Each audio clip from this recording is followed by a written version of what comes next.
Well, perfect. So thank you very much again for letting me come and share something I'm excited with. I shared with you last week that I started this class actually as kind of an accident when somebody came and asked me about what the Bible says about tithing.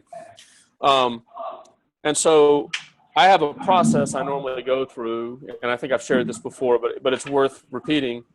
Um, that when I want to do a study on something, whether it's a word or whether it's about an object or whether it's a concept, I always try to find the first reference in the scriptures. And as a principle, I find that generally there are things that are introduced early, and then when it's talked about later on, it's with the expectation that you're aware of where it starts. And it's important that we try to find out where it begins. So when I did the tithing conversation and began to prepare a class, really for this gentleman in Africa, the first thing I did is I looked up tithing and found the first place where I found an actual reference to someone tithing to someone else. And that's kind of the process I use. You'll see if, as we go through other classes, that I'll bring that back up and I'll show you that's how I operate. I want to reiterate that from last week that as we progress in the class, I'm going to go back to the tithing in a second. But as we progress in the class, if you have any questions, stop me. Nathan, I'll let you do the interrupt. If I don't hear it, there's just a tiny delay. If I don't hear it, just get my attention and I'll stop and we'll, any questions at the time they come up. That's a good way to go ahead and address it, because someone else may also not understand what was said or what I meant by it. And that's perfectly acceptable. The class is for you, and I'd hate to just keep on going and miss getting to explain something that might be very important. I didn't say it before in the last class. The last class we talked about light, and we talked about as a servant a servant of God, we're expected to do things in the light where we can be seen because we're an expression of God's truth. And the Nicodemus was a great example of someone who came in the dark, was trying to hide what he was doing. And our way is not that way. Our way is to be open, to be in the light, and to serve in a visible way so that God's glory can be seen. The class today is going to take a little shift. It doesn't change the truth of the last class, but the tithing conversation led me to priesthoods, and I'm going to share that with you. So today we're going to talk about the types of priests. We're going to talk about what each of the priest characteristics are, because they're a little different. And we're going to talk about basis. And basis means the reason or the rationale for a priest to exist. And then we're going to look at how the Bible doesn't do these things on accident. God didn't just kind of accidentally say, well, we need a new priesthood, let's go do something. There's a very specific progression. And each of the priests means something completely different, and they all apply to you and me. And I kind of accidentally came upon this, but then as I began to look at it, I began to look and realize that, wait a minute, this is another message to you and me. It's something God has put in place, and there's a perfect type, and then there are things that are not as perfect, but we have to go through a series of growths for us to get to the type of priesthood that we're to be a part of. And so I'll start you with a conclusion that we're supposed to be a priesthood. And there are very specific characteristics to that priesthood, and there's a very specific high priest. But I find that to be very interesting and very curious, because we have certain thoughts and assumptions about what priests are, and yet what God is telling us is that we are his priests. So we're going to talk about that and the progression of those priesthoods. We're going to start with Hebrews 5:1 as a reading, and you just look at the first 5 verses. So who wants to read Hebrews 5:1 through 5? All right, Nick, I'm here.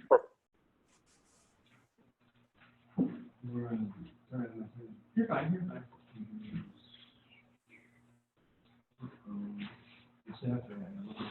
Yep. Hebrews 5? Yes.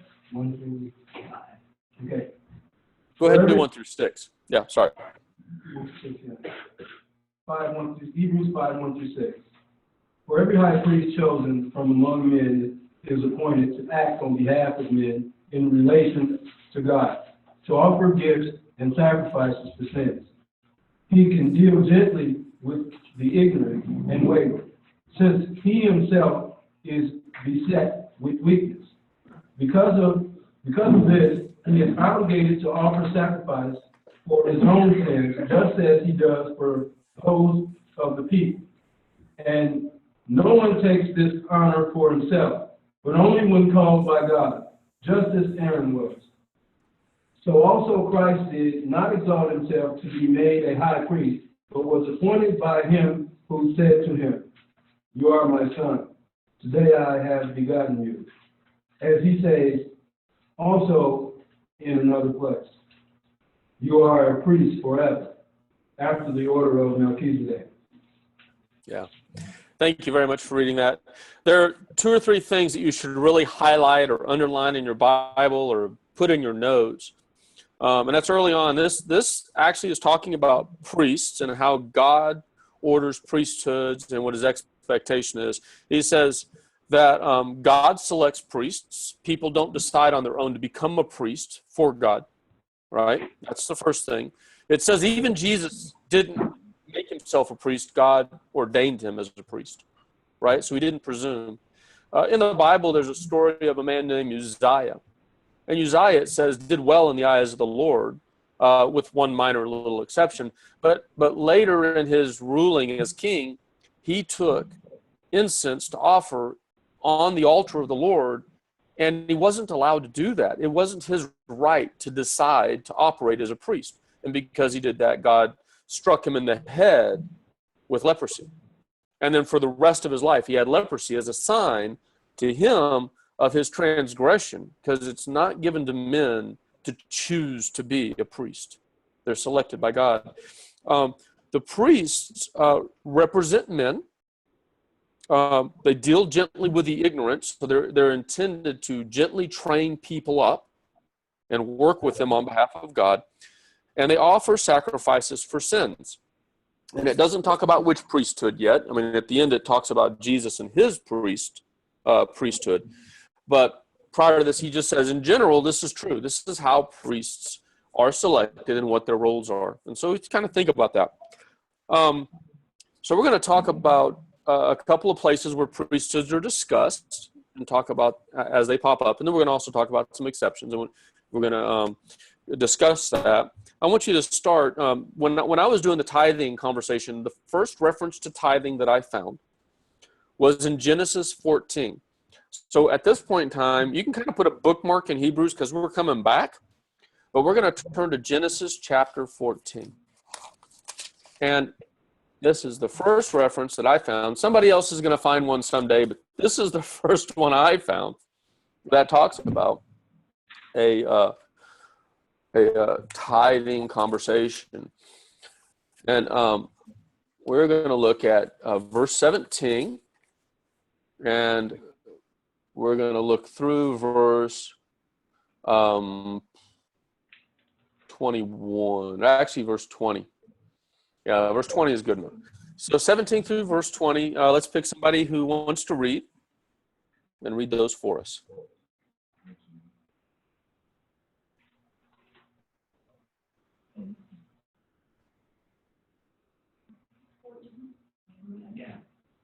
Yep. Genesis 14, verse 17 through verse 20. I'll read it. Then after his return from the defeat of Chedorlaomer, and the kings were with him, the king of Sodom went out to meet him at the valley of Shaved, that is the king's house. And Melchizedek, king of Salem, brought out bread and wine. Now he was a priest of God Most High. He blessed him and said, "Blessed be Abram of God Most High, possessor of heaven and earth. And blessed be God Most High, who has delivered your enemies into your hand." He gave him a tenth of all. Now, this is interesting to me because I was looking for tithing in the Bible, where it was expressly tithing, because that was the conversation I started with. And this is the first reference. Now, when I got here, I noticed that there's a priesthood in place. Who selects the priests? We just read this. Who selects priests? Does a man choose himself to be priest? God selects priests. That's exactly right. So we know that this Melchizedek is selected by God. If he's a priest of God, then God must have selected. And what that tells us is that this priestly order was put in place by God. So it's there for a reason. And we know that he's going to represent men. Melchizedek is going to represent men. He's going to deal gently with the ignorant and train them, and that he's going to offer sacrifices for sins. Now, what's really interesting is there's a couple of other firsts that come up here in an express way. I won't tease you with it. I'll just tell you the other first. So tithing, it's the first time tithing comes up in the Bible. It's the first time a specific priesthood is referenced, the priesthood of Melchizedek. It's the first reference of bread and wine being brought in a communion type of setting. It's the first reference of Abram being called in Hebrew. So we know of the Hebrew people, right, or the Jews, but this is the first time they're called a Hebrew people, and that has some other interesting implications. So quite a few things are first-timers right here in a couple of verses, and it ties these things together because we're supposed to see them as we go forward. And I won't talk necessarily about all of them. I get excited about it, so I might sneak them in. But it's interesting because this is pretty key. It's to introduce that many things all in one little place. So there's something important that God is telling us here. On a second note, the conversation on Shabbat, not part of my class today, has to do with the idea of equality or a place of equal footing. And it's an interesting thing because it's a place where the kings would meet. So what it tells you is Abraham is coming here, and he's meeting with Melchizedek, who's a high priest of God's order, of a priestly order at this time. And they're meeting with a king of Sodom. And the reason they pick this place is because it's a place where typically it's like a land of truce. When they come together, it doesn't matter who's greater or lesser. But we're going to read in Hebrews 7 that what we witness here identifies who's greater and identifies who's lesser. Now, let me ask you a question before we go to Hebrews 7. I told you to keep your finger in the book of Hebrews. Let me ask you this question. When you think about Abraham as a Hebrew person, right, as a Jew, do most Jews count Abraham as greater or lesser? Greater, right? They hold Abraham. He's the father of the promises. He was found to be in favor with God. So when the Hebrew people think about Abraham, they raise him up. Jesus, in one conversation in John chapter 8, I believe, is having a conversation, and they're saying, are you saying that you're actually greater than our fathers? And Jesus says, I tell you the truth, before Abraham, I am.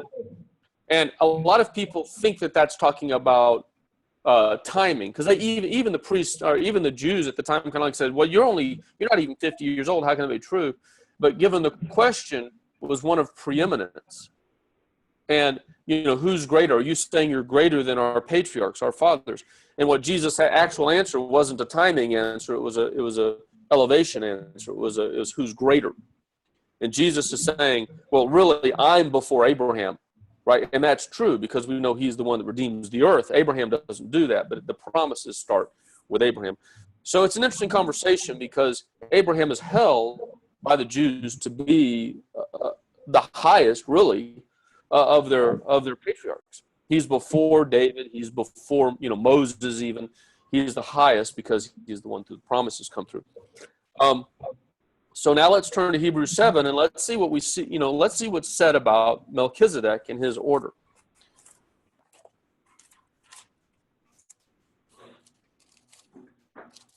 I'm going to read these verses. I'm going to kind of skip through. By all means, mark these to read all of them. You'll find that I'm not reading really out of context. I'm just not reading everything that's there. Oh, sorry. You've got a presentation, and I'm not doing it. Hey, look. So here's the priestly roles. We're going to look at the priests that we know about, 3 priestly orders in the Bible. Okay, so we're looking at the first one, who's Melchizedek. That's not really him, but it's just a representation. So here we go. I hope everybody's ready. We're going to look at Hebrews 7. For this Melchizedek, king of Salem, priest of the Most High God, who met Abraham as he was returning from the slaughter of the kings, and he blessed Abraham, to whom also Abraham apportioned the 10th part of all the spoils, his tithe, that's what tithe means, is a tenth, was first of all by the translation of his name, King of Righteousness. Okay, so Melchi and Zedek. Melchi is my king, and Zedek is righteousness. So his name is it says his name is Melchizedek, but it's actually a title. And the title is my king of righteousness. That's the priesthood. The priesthood is my king of righteousness. And I want you to pay close attention to that, because if he's a priest, but his name says king, it has at least a couple of different meanings. And think about that. Write that note down. And he's the king of Salem. And does anybody know where Salem is, or what Salem is also named as? It has a couple of different names, and we're very familiar with one of them. Any guesses what Salem might be?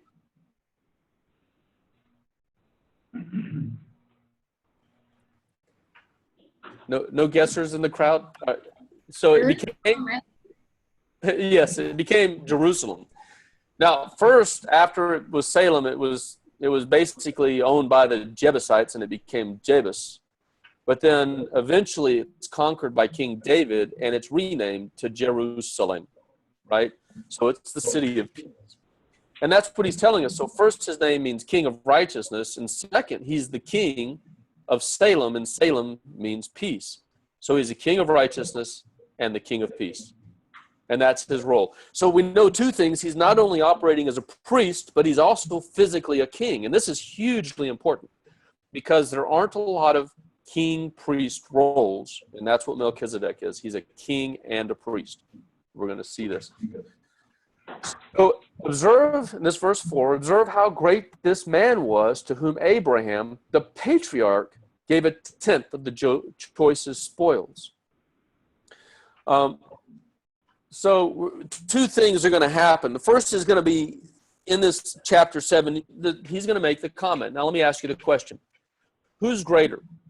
The one who gives the tenth, or the one who receives the tenth? Who's greater? Pardon? One who receives. The one who receives, right? The one who tithes is giving a gift to someone who's greater than he is. So Melchizedek in this conversation is being demonstrated to be higher, to be elevated above Abraham, who was the patriarch of all the people. Now, as you get into verse 4, he's going to make another comment. He's going to say, now, spiritually speaking, Abraham is the father of the Levites, and the Levites are the priests of the Mosaic law. But Abraham is greater than his children. That's a Jewish concept that's held out. So Abraham's greater than Levi, and Abraham is less than Melchizedek. So who's greater as a priesthood, Melchizedek or Levitical order? Which priesthood is higher? Yeah, Melchizedek is higher. If Melchizedek is higher than Abraham, and Abraham's higher than Levi, then the preeminent, the highest priesthood that's in reference is Melchizedek. It's above all other priesthoods. So, and that's one of the comments he makes here. And not only that, but let me ask you this question, and this is another conversation in Hebrews 7. Who's greater? The one who gives the blessing? Is the one who gives the blessing greater, or the one who receives the blessing greater? Yeah, the one who gives the blessing, right? Because you think about it, the priests would give the blessing, the people would receive the blessing. They're recipients of a gift that's from God, right? The blessing comes from God through the priest. So when you get Melchizedek and he blesses Abraham, he again demonstrates now 2 times demonstrates that both Abraham and Melchizedek know that Melchizedek is higher than Abraham. And that puts him firmly above the Mosaic law, the Levitical order, and all the other things that come after. Right? So it's an important priesthood. And what's funny is there's about 5 verses in the scripture that talk about him, and that's it. That's it. We're left to figure out what's intended. Okay? So we have a couple of things we know. We know he's a king. You know, we talk about attributes, right? We know he's a king. We know he's a priest, right? And we know he's a preeminent order selected by God that's above all the other priesthoods. We don't really know a whole lot more. When you get further down, and I'm kind of just scanning here to find it, but there's another place that talks about this priesthood is that without mother or father. Now, a lot of people pick up on that and say, oh gosh, Melchizedek didn't have parents. But what he's really talking about isn't whether Melchizedek, the person, had parents. It's talking about the priesthood. And it's important because the other priesthoods actually do have an attribute where their parentage matters. It's part of the conversation. But what it's saying about Melchizedek is that he's not a priest because of his parents. He's a priest because God selected him specifically, right? And you can look at, let's just talk about Jesus. Why is Jesus selected as a high priest among men? Is it because his parents were priests? No. Why is it? Well, it's because he's God's son. That's why. Yeah, right? Because he's selected by God, because he obeyed God without exception, never sinned, right? He did everything God told him to do and said everything God told him to say. So he's a priest by selection because God chose him. It has nothing to do with his parents. And further, we get into the conversation at the end that says that he now is the high priest in the order of Melchizedek. And that identifies that his priesthood is not on the basis of his family lines. It's on the basis of his righteousness in the eyes of God and selection on that basis. Does that make sense? Yes. So you could still say that the Melchizedek and king priest is not on the basis of mother or father, and that's the conversation. It's on a different basis, and we talk about that. So we're going to move forward. We're going to come back a little bit because we're going to have to look back at all 3 of them, but we're going to look at the second priestly type. All right, so let's turn with me to Numbers 3.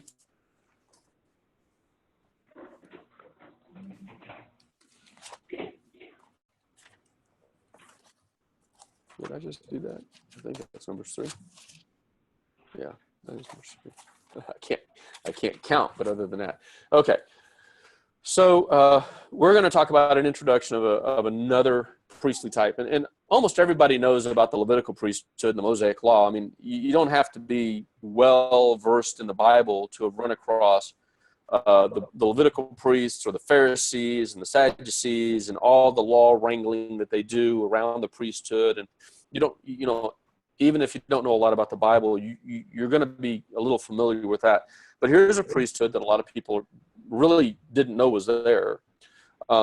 So it's Numbers 3, verse 12 and 13. If somebody would read that for me.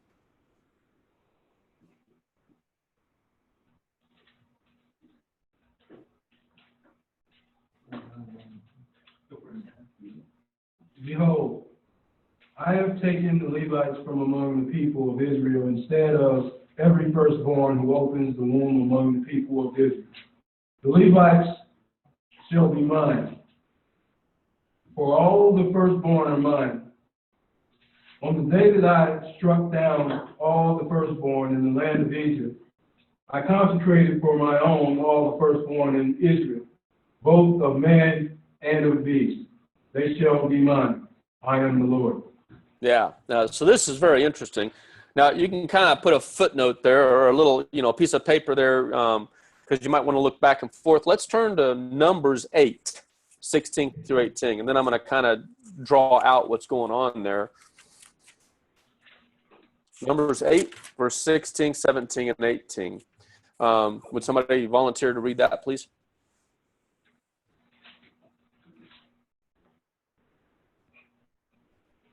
Sure. For they are wholly given to me from among the sons of Israel. I have taken for myself, instead of every first issue of the womb, the firstborn of all the sons of Israel. For every firstborn among the sons of Israel is mine, among the men and among the animals. On the day that I struck down all the firstborn in the land of Egypt, I sanctified them for myself. But I have taken on Levites instead of every firstborn among the sons of Israel. Yeah, this is really interesting, and I would say biblically obscure, which means it's hard to see. And it's hard to see because there's not a whole lot of conversation on firstborn with priesthood, although we're going to talk about that briefly as well.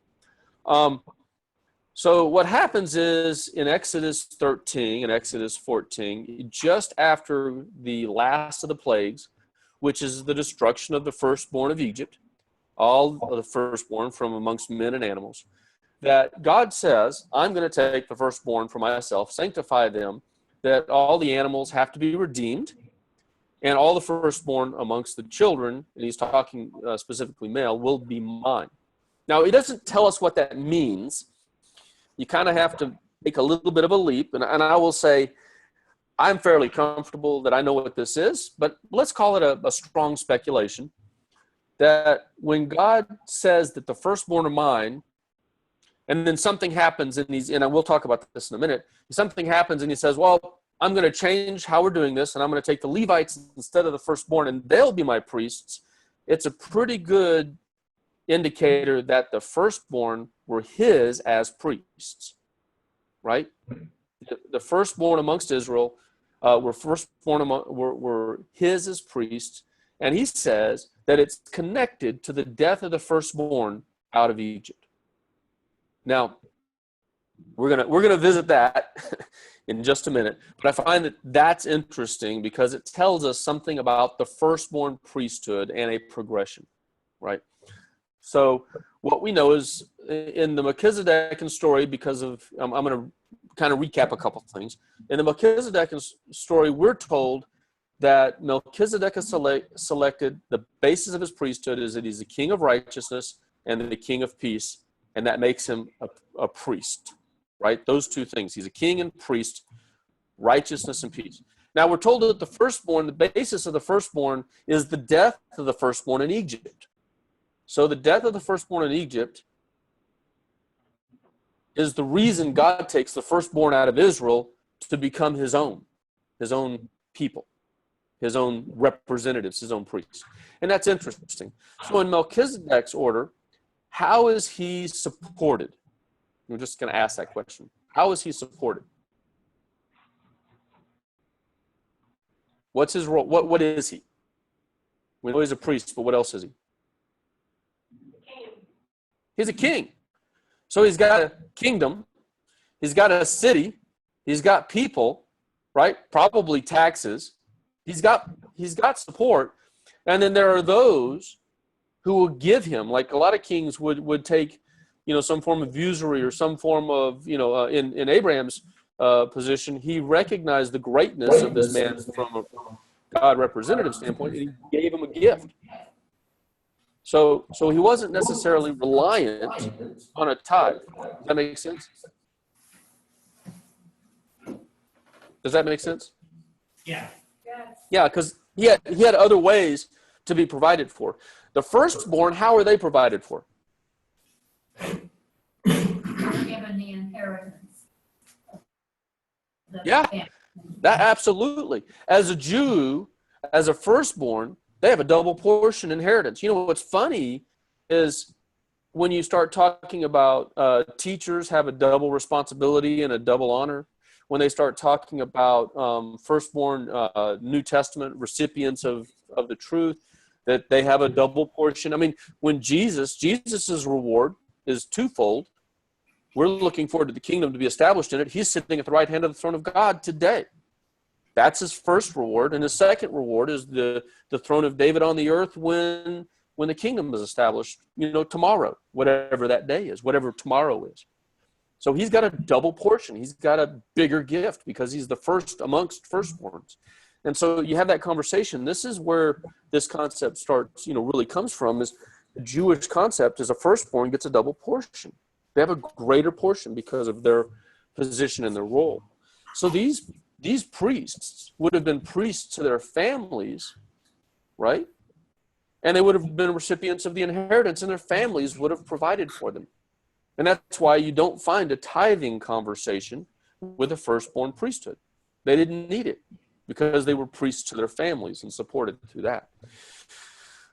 So I find that interesting. What else do we know? We know that they're men, and we know that they're firstborn. We aren't told what age that they're selected, just that every male that comes through the womb belongs to God and will belong to God. So before I move to the next thing, any questions? Silence. If you have questions, raise your hand. We can always stop, in a minute, back up.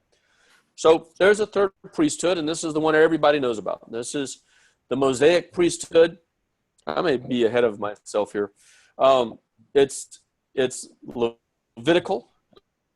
It's all through the family of Levi, and they manage the law that was given to Moses from God. Let me check and make sure I didn't. Yeah, so we did that. Now we're here. Okay, good. Sorry about that. So now we want to look real quickly at the reason for this priesthood, right? First priesthood, king of righteousness, king of peace. Second priesthood on the basis of the death of the people out of Egypt, right? And so they became God's priesthood because of what happened to the firstborn in Egypt. They all died. So the third priesthood is really kind of different. The first priestly activity we see taken by Levi actually happens. Let's look at Exodus. Before I go there, let's look at Exodus 32. We're going to look at the Levitical priesthood, Exodus 32. And then we're going to go to the basis conversation because it takes a little more looking into to see it. We got one question here. Yep. Okay, now which one are you saying is the most common Elevated? and best known? Have we gotten there yet? Not yet. We're getting there. But I'm reiterating in the story. When we get there, I think it'll become obvious. And this is the one that's really going to highlight that there is a progression, that they're not all the same level. Yeah. So, yeah, and I'll kind of address that at a second time anyway. So Exodus 32, 26 through 29, that's a good question. We're definitely going to get there. So let somebody volunteer Exodus 32, verse 26, 27, 28, and 29.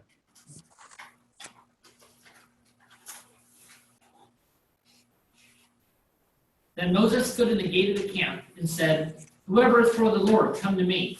And all the sons of Levi gathered together to him. He said to them, "Thus says the Lord, the God of Israel, every man of you put his sword upon his thigh, and go back and forth from gate to gate in the camp, and kill every man his brother, and every man his friend, and every man his neighbor." So the sons of Levi did as Moses instructed, and about 3,000 men of the people fell that day. Then Moses said, "Dedicate yourselves to the Lord, for every man has been against his son and against his brother, in order that he may bestow a blessing upon you today." Yep. Now, I'm going to point out that this is not the first of the beginning of the priestly activity of the Levites, but this is where the Levites are selected to become priests.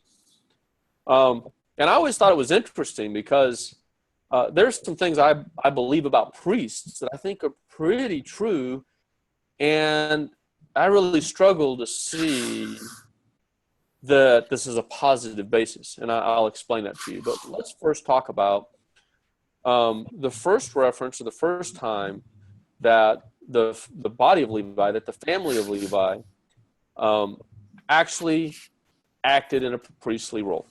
And that's back in Genesis. Sorry, I thought I had this one written down, but I think it's got to be in the final reference notes. It's got to be mid-Genesis. I can probably find it faster. Let's see if Genesis 34 isn't the one. Yeah, that's it. Genesis 34. Okay, and this story is basically that Dinah, the daughter of Jacob, was raped by the sons of Shechem. And the son of Shechem basically, or actually Shechem spoke to his father Hamor. It was a son of Hamor. Basically, really was attracted to her, really liked her, and said, "I actually want her for my wife." And Hamor approached Abraham and told him what happened. Well, told him he wanted her for his son's wife, but the family of Jacob was incensed. They were furious because of this abuse of their sister and of Jacob's daughter. So two of the sons, Simon and Levi, went to Shechem and basically said, "Here's the deal. We don't intermarry with the people of the land. We only marry amongst ourselves because we will not be married to somebody who's not circumcised. So if you are to become acceptable, and if our people are to intermingle with your people and trade with your people and intermarry with your people, then your people must be circumcised. You must come into the family." Shechem talked to the men of the town, and the men of the town thought that this was an acceptable deal. So all the men got circumcised. Now let me ask the class a question. Where does circumcision come from, and what does it represent, and who gave it? That's 3 questions. So what is circumcision? Who does it come from, and what does it represent? It's a removal of the flesh. It came from God, and it represents removing the flesh of our hearts, I would say. Okay, and that works good. And it was, in that time, it was the sign that God gave to Abraham that said that he was in covenant and part of God's family. So it was only applied to men, right? Obviously, circumcision of the penis. And that was an indicator that you were part of the God's family. And so it is peculiar in one context that one thing you do know is people don't go around circumcising themselves for fun. So pretty much only Israel were going to be circumcised, right? It was a pretty peculiar thing. For the people of Shechem to do that, however, what would it imply? And let me ask you this. If a people put on the sign of circumcision because they wanted to become part of Abraham's family, what does that mean? What does that suggest?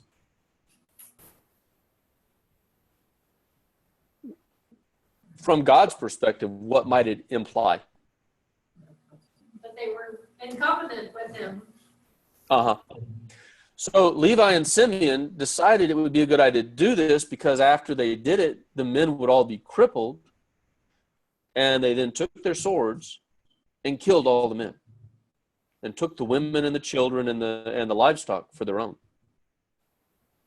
So in a sense, part of the family of Shechem and part of the town of Hamor, the town they're in, were all incorporated into the family of Abraham, minus the men who were all murdered. So here I'm going to present to you that this is what's going on, and Levi is given credit for it in Genesis 49 when he's cursed by his father because of his violent ways. And Levi took upon himself the sign of the covenant that God had given and put it on other men, making them brothers and part of the family, and then murdered them. You think God was pleased with that? No. Probably not. Let's try that again. Do you think God would be pleased with that abuse of his covenant sign? No. No. Levi, in this instant, is willing to kill those who have the sign of the family. I'm going to ask a question. Who's responsible for the spiritual welfare of the people? The people or the priest? The priest. And Right? Well, I'm responsible for my following the spiritual code. Right? But with a priest system, the priest is ultimately responsible for the welfare, the spiritual welfare of the people in the community, right? yes, So if the priest leads the people astray, who's the first one that's going to be held accountable? the priest. Okay, let's go back to Genesis 32. Exodus 32. Now,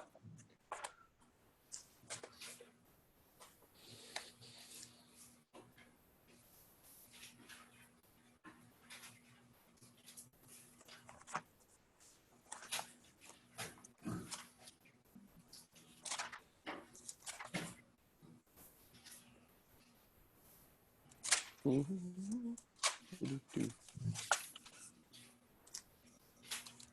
this is a little bit of a bigger story.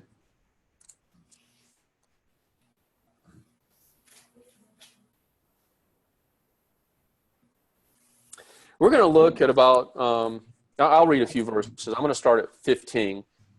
And we're going to get the whole kind of sequence of what's going on. Now, let me see if I can go back here a little bit. Yeah. Look at the beginning of Exodus 32. The beginning of Exodus 32, starting at verse 1. Now, when the people saw that Moses delayed, had been a long time up on the mountain, and has not come down yet, the people assembled about Aaron and said to him, now Aaron's the high priest, right? He's operating in a priestly role, the brother of Moses, and said to him, come, make us a god who will go before us. As for this Moses, the man who brought us up from the land of Egypt, we don't know what has become of him. Aaron said to them, tear off the gold rings, which are in the ears of your wives, your sons, and your daughters, and bring them to me. And all the people tore off the gold rings which were in their ears and brought them to Aaron. Aaron took this from their hand and fashioned it with a graving tool and made it into a molten calf. And they said, this is your God, O Israel, who brought you up from the land of Egypt. Now when Aaron saw this, he built an altar before it, and Aaron made a proclamation and said, tomorrow shall be a feast to the Lord.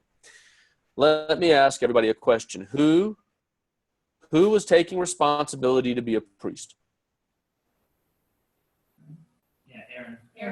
Aaron. Now, it's worth mentioning that Aaron is in the family of Levi. Okay?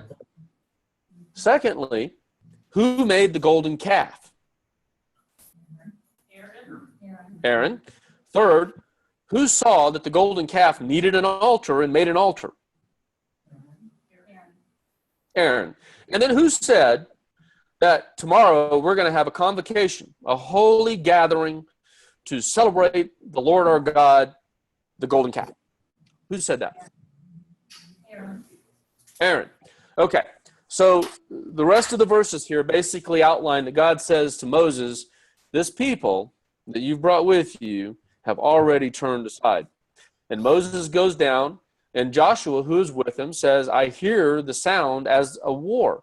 It sounds like there's a great battle going on down there. There's a great tumult, lots of sound. And Moses says, not a war. That's the sound of celebration. This people have already turned aside. And he gets furious, and you know the story of the Ten Commandments, and he throws the tablets down, and he's furious with the people, and he goes down, and he says, the Lord is angry. He's furious with his people. You know, instead of destroying all the people, who will gather around me to kill this people? And who is it that said, well, we'll take up sword and we'll help you kill them? Aaron. It's Aaron and the Levites. Aaron and the Levites created the idolatry and then murdered the people.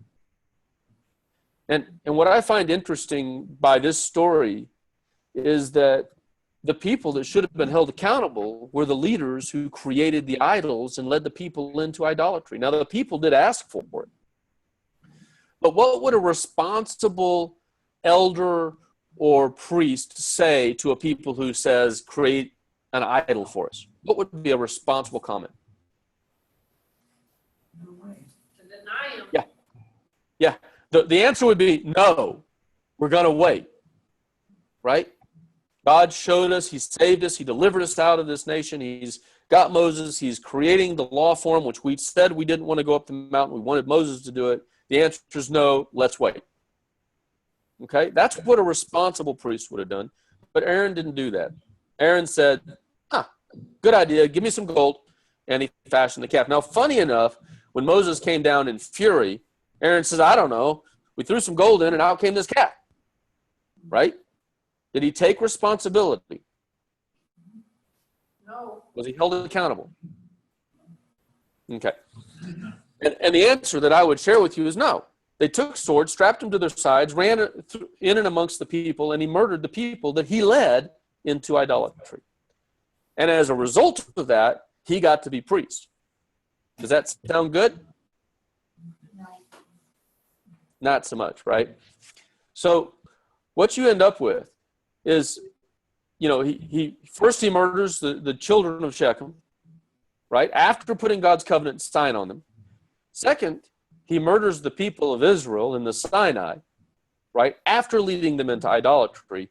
And third, they are made into the third priest. What priesthood was it that put Jesus to death on the cross?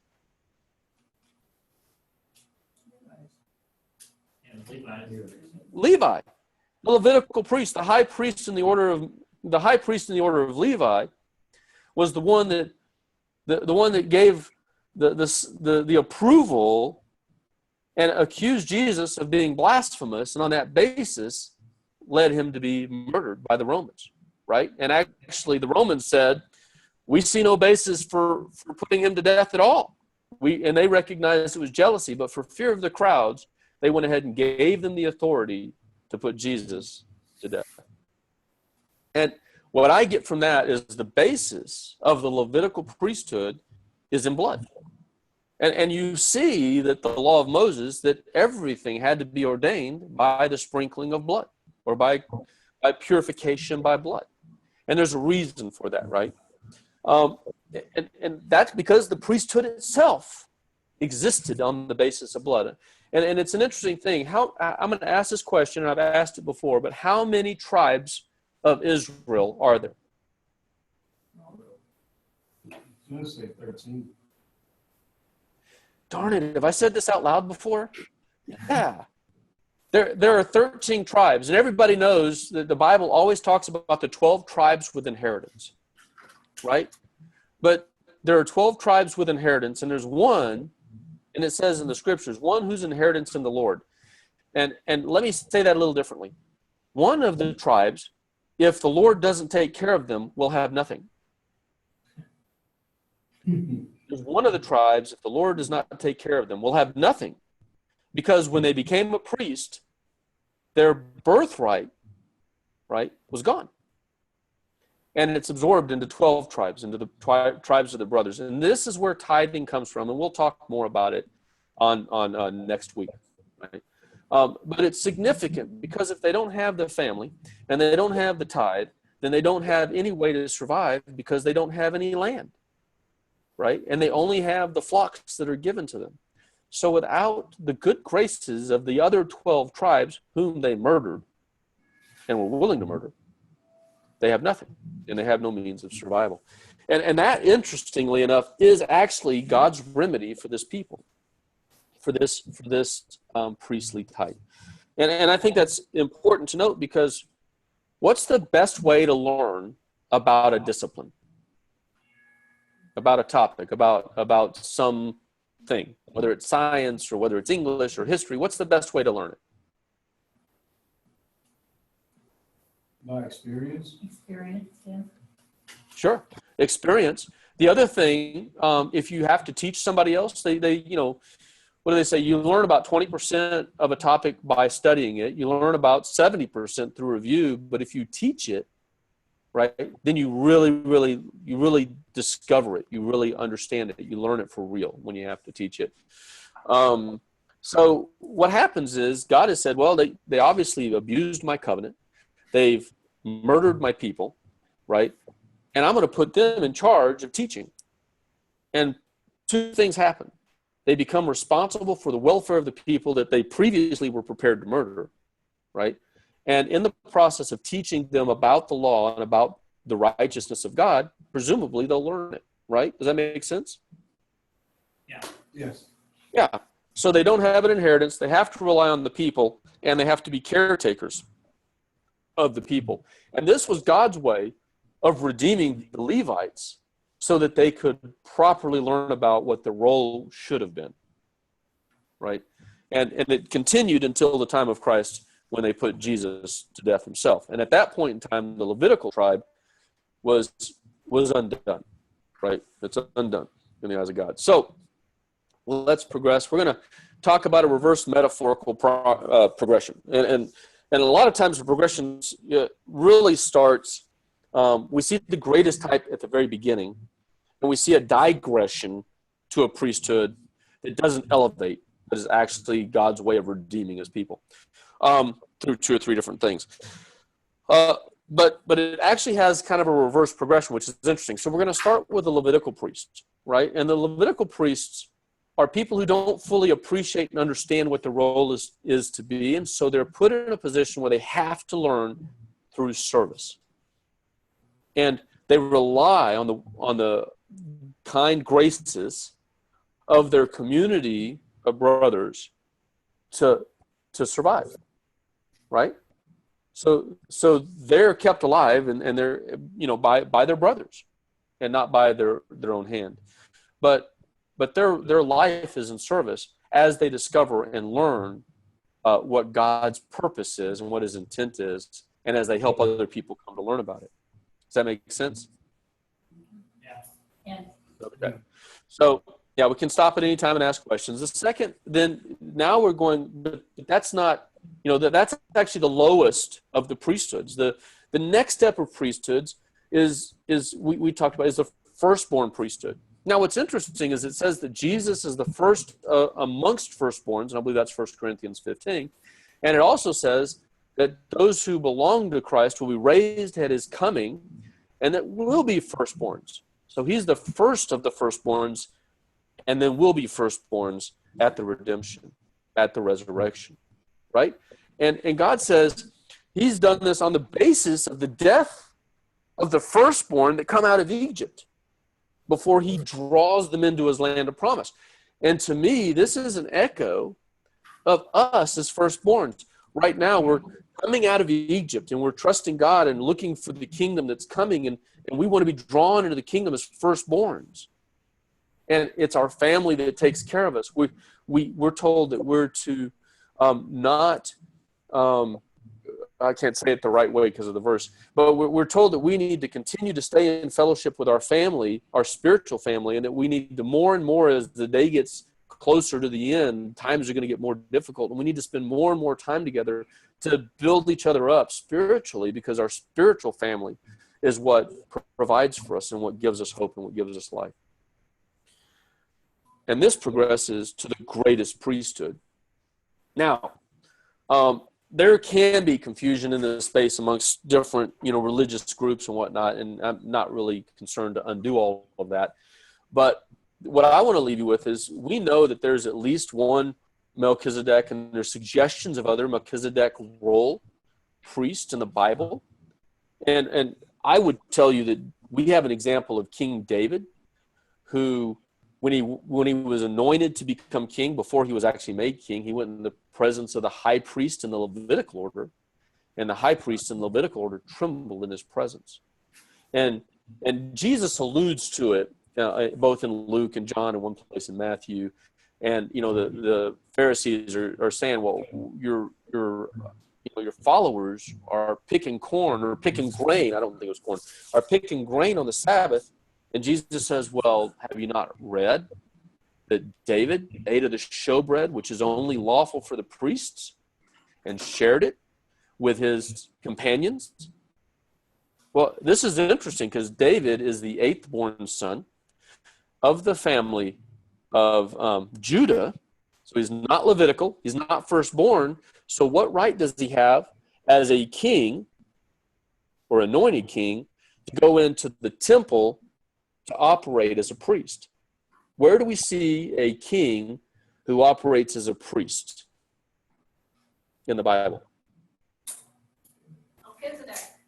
Melchizedek. And not only that, but the Levitical priest, high priest, Levitical priest, trembled in his presence. Who's greater, the high priest in the Levitical order, or King David, who's operating on the basis of a priesthood? Right? King David didn't tremble in the presence of Abiathar. So we know that King David is the greater of the two. And Abiathar didn't argue with David. He just said, well, are your men purified? And David makes the comment that they're with me. Right? The reason Jesus pulls this up is because he knows that there's a strong suggestion that David is operating on the basis of a different priesthood, which would be above the Levitical priesthood, and he's suggesting that he's doing the same. He's suggesting that he is a Melchizedekan priest type. And if he is a Melchizedekan priest type, would they challenge him any further? I mean, would they challenge the Levitical high priest? No. The answer to that's no. They would never suppose or presume to challenge the Levitical high priest. And yet the suggestion that Jesus is leading them to is that there's one who's higher than the Levitical high priest, one selected by God. Right? That's what he's telling them in that particular passage. And what you find out is they cease to argue with him and they just go away because they understand the implication, right? And that's one of those things you see when you get in the scriptures. So, but Jesus isn't said to be a Melchizedekan priest. What does it say about him? One other thing, Cam, to add to that, it's kind of bring up David. So I did a big study on Hezekiah. We talked about last year. And what was interesting is Hezekiah acts as a priest also, but the priesthood is never mentioned in that in his account. So it's just kind of interesting thinking, hey, that's perhaps how Hezekiah drew his authority through Melchizedek. Well, and you get the Hezekiah conversation was a king of Salem as well, right? Yep, and he was not firstborn. He was not a Levite. Yeah. That's right. So when you start looking at that, there's a suggestion of 2 or 3 of these in the scriptures where you get a, like Jethro. Jethro's not even a Jew. He's a Midianite. You don't know about whether or not he's in a priestly order or whether he is a select priest, but we know that Moses defers to his priestly advice. That's peculiar, right? And when you get to some of those things, you're like, why is Jethro treated as a higher priest than Moses, who's received, the word from God? And it insinuates that there's a priesthood they're part of. And that's the suggestion when you get into those types of discussions. That is very interesting. I'm gonna make a couple of reference points here. Jesus, and I'm gonna close, but I'm gonna close. I had a couple other comments I think are real interesting. Jesus is not called the Melchizedekan priest. He's called the high priest in the order of Melchizedek. Now, there's some interesting things. If he's the high priest, there's only one of those, right? There's only one high priest in the order of Melchizedek. But by virtue of the fact that he calls it the order of Melchizedek, what does that mean? There's multiple. The type? It's a type, right? An order, Levitical order, has a lot of people and only one high priest at a time.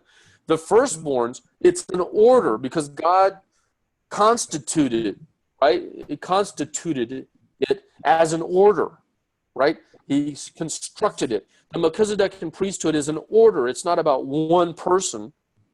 A high priest is only one, but the order is not about one person. Let's go to 1 Peter 2, 9 and 10. And I want to show you something there that now may jump out at you a little more. And it's actually 1 Peter 2, verse 9. I mean, it's all contextually appropriate, but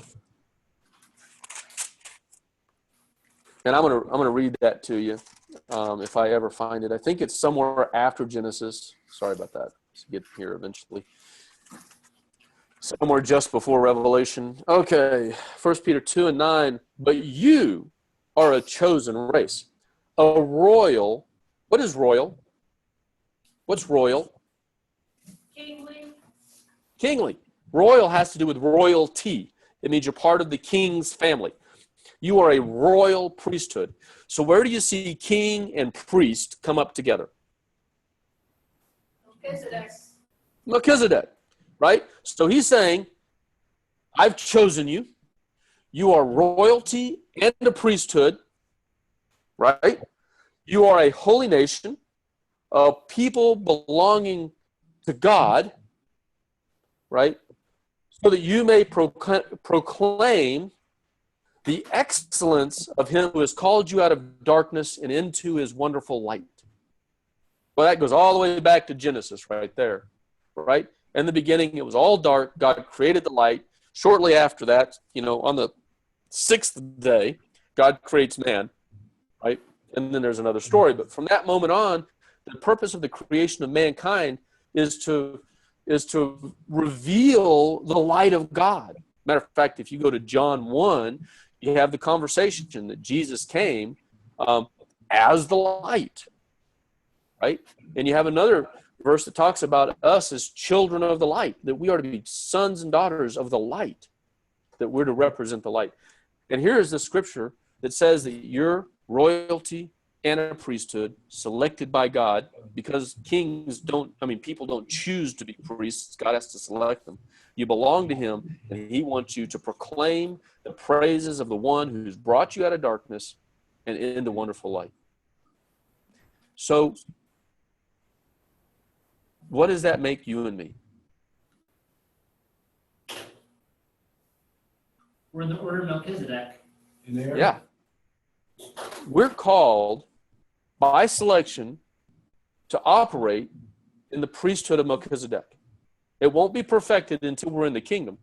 If you go to Revelation chapter 3, and you can look at verse 21, it says that Jesus says that to those who overcome, I will give the right to sit upon my throne as I sat upon my Father's throne with him. Now, his throne is going to be in Jerusalem, right?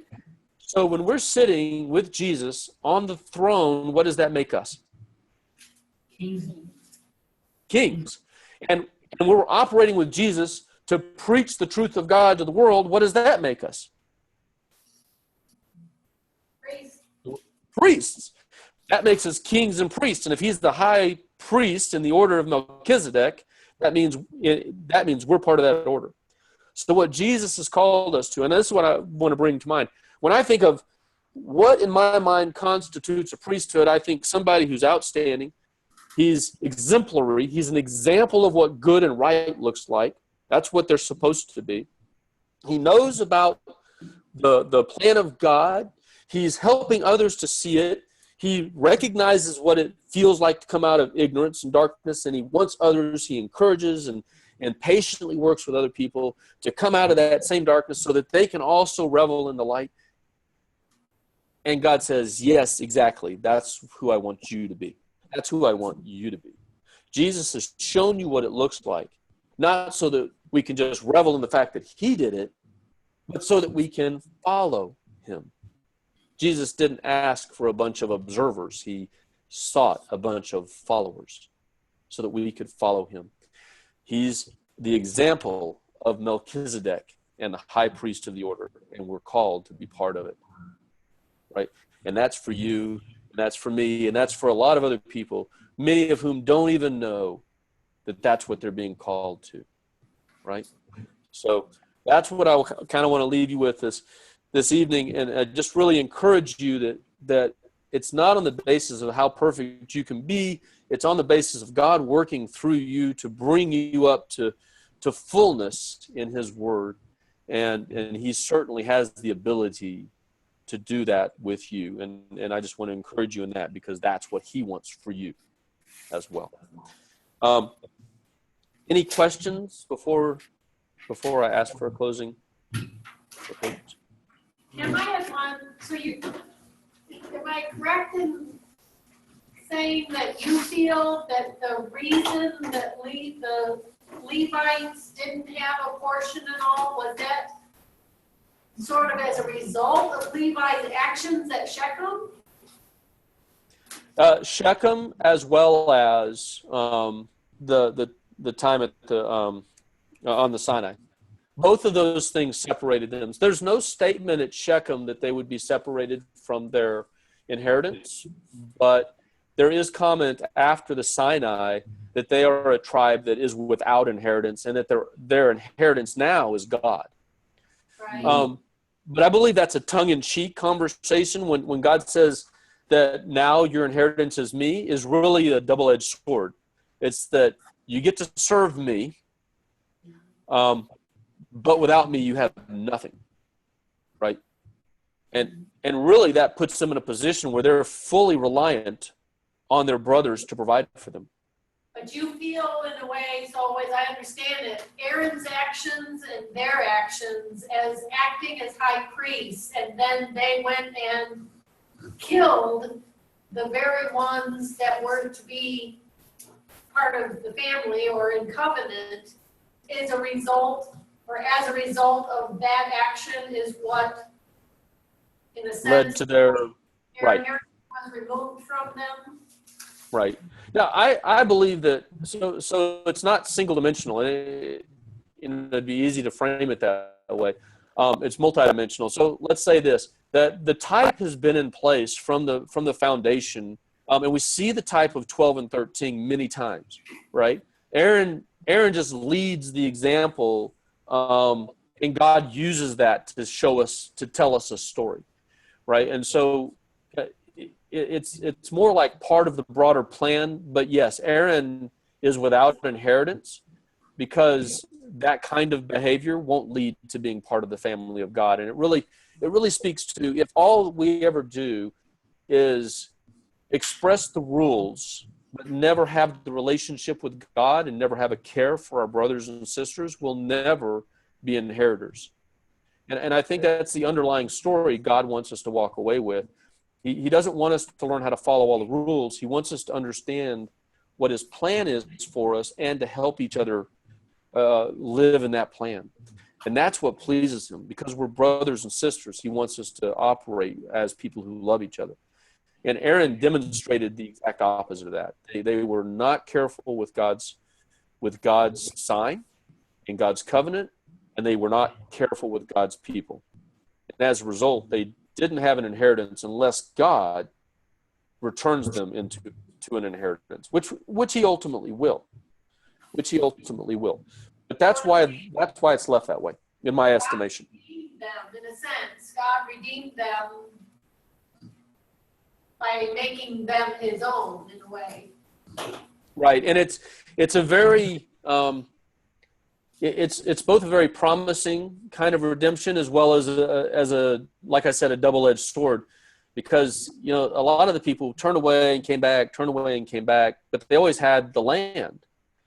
But if the people turned away from God, then they didn't give their tithes, and then the priests would starve, right?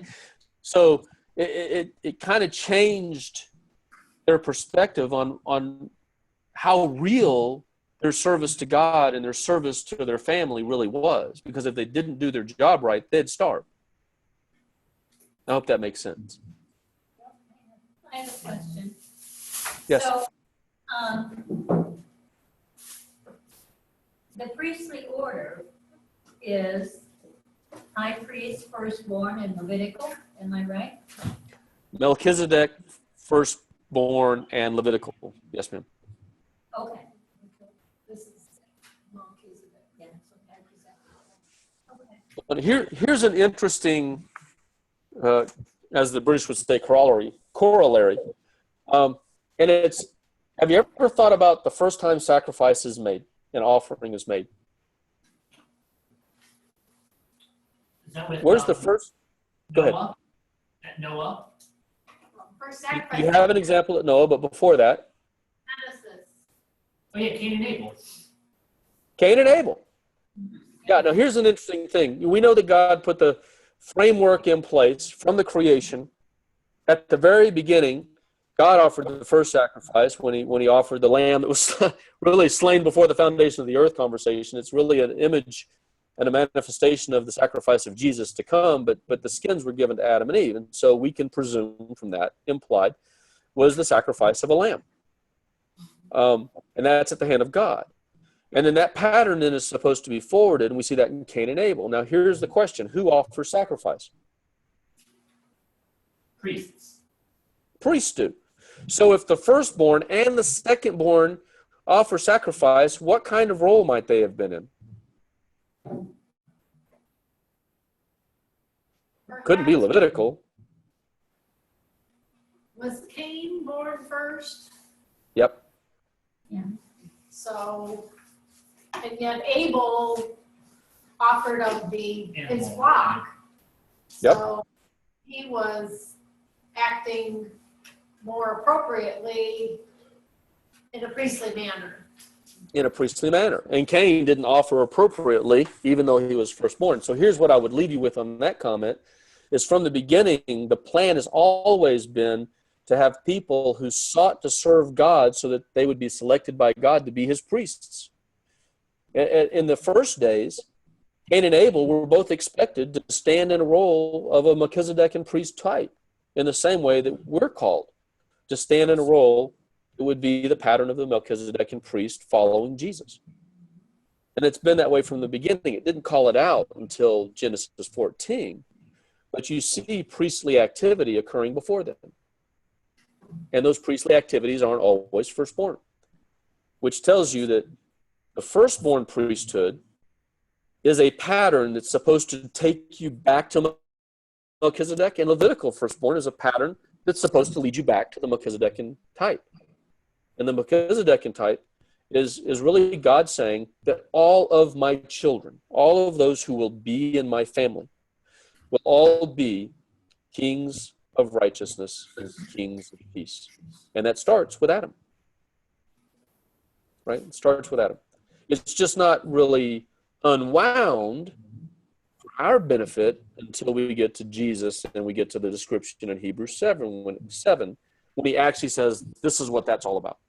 And then we can go back and look and say, oh, wait, look, there are these people who've offered sacrifice and operated as priests, and they're not firstborn and they're not Levitical.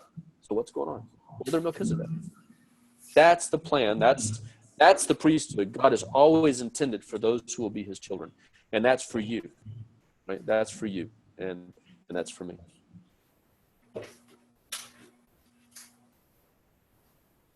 All right. Any other questions? All good? Well, we can always ask questions later, so no harm. Let's go ahead and close. Let's bow our heads. Father, we come before you at this time, and we praise your great and your holy name. You're a pretty amazing God. We just appreciate the scriptures that you've laid out for us and the little riddles that you've laid in through your word. We thank you for helping us see pieces and parts of it, and we ask that you continue to bless us as we search your word out and your will for us. We recognize that Jesus is the great example of what really exemplifies your son and what you're looking for in a people who will be part of your family. We ask that you'd strengthen us and give us courage to stand, to apply what we see in the scriptures, to live a life worthy of the calling that we've received, to bring praise and glory and honor to your great and your holy name. We thank you for bringing us out of darkness and into your wonderful light. And we ask that you continue to bless us in this path and that you bring us into your kingdom and call us your sons and your daughters. We ask and we pray all of these things, Jesus, in and through your name. Amen. Thank you, Cam. Thank you. It's a pleasure. Sorry it took a little overtime, but yeah, thank you for letting me